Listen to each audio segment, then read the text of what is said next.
देखिए, पिछले अध्याय में हमने पढ़े थे कि मोटे बिंदु और मोटे डैश वाले स्वर तथा हल्के बिंदु और हल्के डैश वाले स्वरों को व्यंजनों पर किस तरह से लगाते हैं।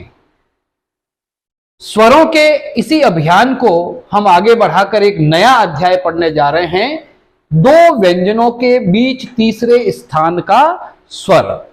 जैसा कि इस हेडिंग से ही हमें पता चल रहा है कि दो व्यंजनों को जब हम आपस में जोड़ते हैं, ऐसी स्थिति में तीसरे स्थान की मात्रा आती है, तीसरे स्थान का स्वर आता है, अर्थात ई और ऊ की मात्रा आती है, चाहे वो छोटी मात्रा हो चाहे वो बड़ी मात्रा हो, क्योंकि तीसरे स्थान की मात्रा ई छोटी और बड़ी दोनों ही है और ऊ भी दोनों ही है।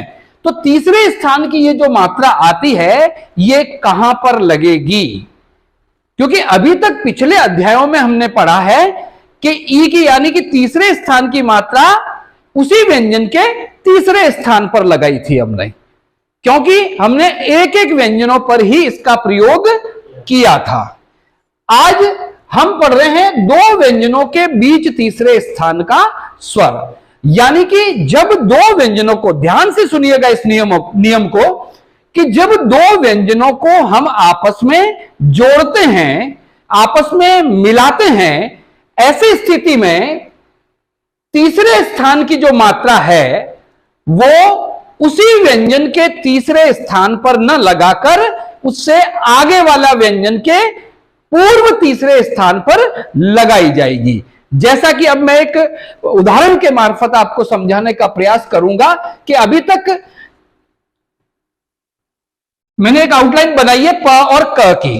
नियम यह कहता है कि प्रथम स्थान की अगर कोई मात्रा आती है तो वो इसी व्यंजन पर लगेगी, अर्थात प्रथम स्थान इसका यहीं पर होगा, दूसरा स्थान यहीं पर होगा, लेकिन तीसरा स्थान जो यहां होता था अभी तक, वो अब यहां ना होकर इस व्यंजन से आगे वाले व्यंजन के पहले तीसरे स्थान पर होगा, अर्थात तीसरा स्थान जो है वो यहां पर होगा।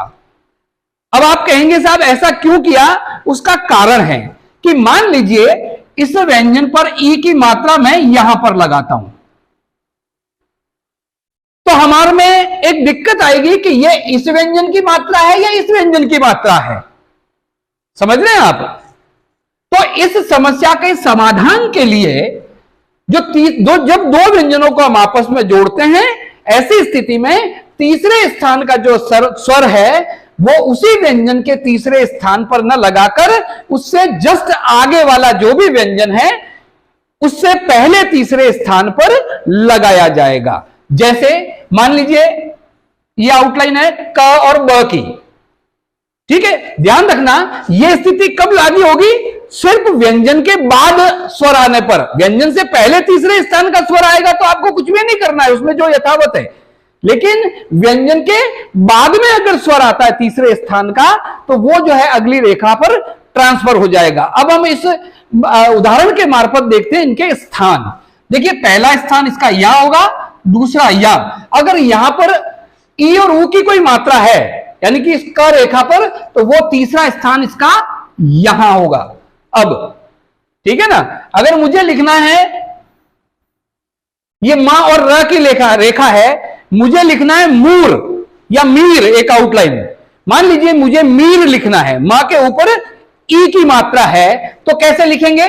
देखिए इसका प्रथम स्थान की अगर मात्रा होती यहीं पर लगती, इसमें कोई समस्या नहीं है। दूसरे स्थान की मात्रा होती तो वही बीच में लगती, लेकिन तीसरे स्थान की जो मात्रा है वो अब यहां पर नहीं लगेगी, वो लगेगी इससे जस्ट आगे वाले व्यंजन के पहले तीसरे स्थान पर, अर्थात मीर के लिए जो तीसरा स्थान ई की मात्रा का होगा वो इस जगह। आउटलाइन कैसे बनेगी? ये होगी मीर की आउटलाइन।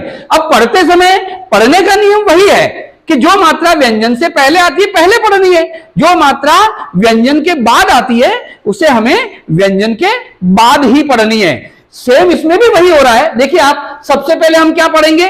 म रेखा को पढ़ेंगे।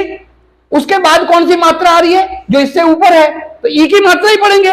तो मां के ऊपर ई की मात्रा मी, और फिर र की रेखा। इस तरह से आप जैसे मुझे लिखना है मूल, तो मूल में ऊ की जो रेखा है वो आपके तीसरे स्थान पर लगेगी, ल से पहले तीसरे स्थान पर। मुझे लिखना है शीला, तो आप देखिए सी की मात्रा यहां, ल के बाद आ की मात्रा यहां, आउटलाइन बन गई शीला।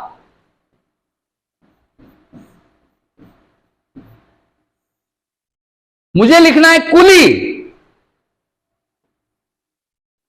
क के ऊपर कौन सी मात्रा है, ऊ की। ऊ की मात्रा कौन से स्थान की है, तीसरे स्थान की, तो यहां पर न लग करके यहां लगेगा, और ल के बाद वापस ई की मात्रा आ रही है, तो आउटलाइन क्या बन गई, कुली। ठीक है ना। मुझे लिखना है फूल, फा के ऊपर कौन सी मात्रा है, ऊ की मात्रा है, यानी कि तीसरे स्थान की, वो कहां चले जाएगी, यहां पर, और आउटलाइन ये है, तो क्या बनेगा, फूल।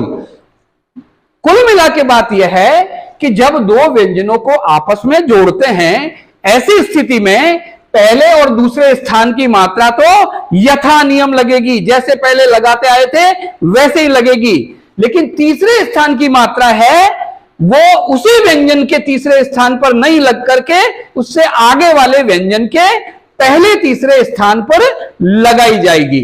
पढ़ने का नियम वही है, पढ़ने के नियम में कोई परिवर्तन नहीं है, ध्यान रखना।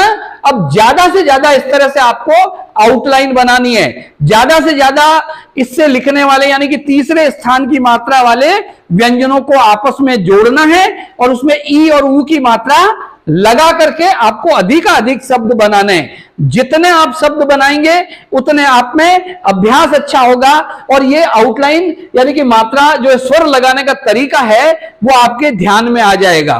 तो इसको एक बार पुनः बहुत आराम से, इसको बहुत ज्यादा आउटलाइन बनाना ताकि आपको समझने में आसानी रहे, इस मात्रा को इंप्लीमेंट करने में आसानी रहे। Thank you.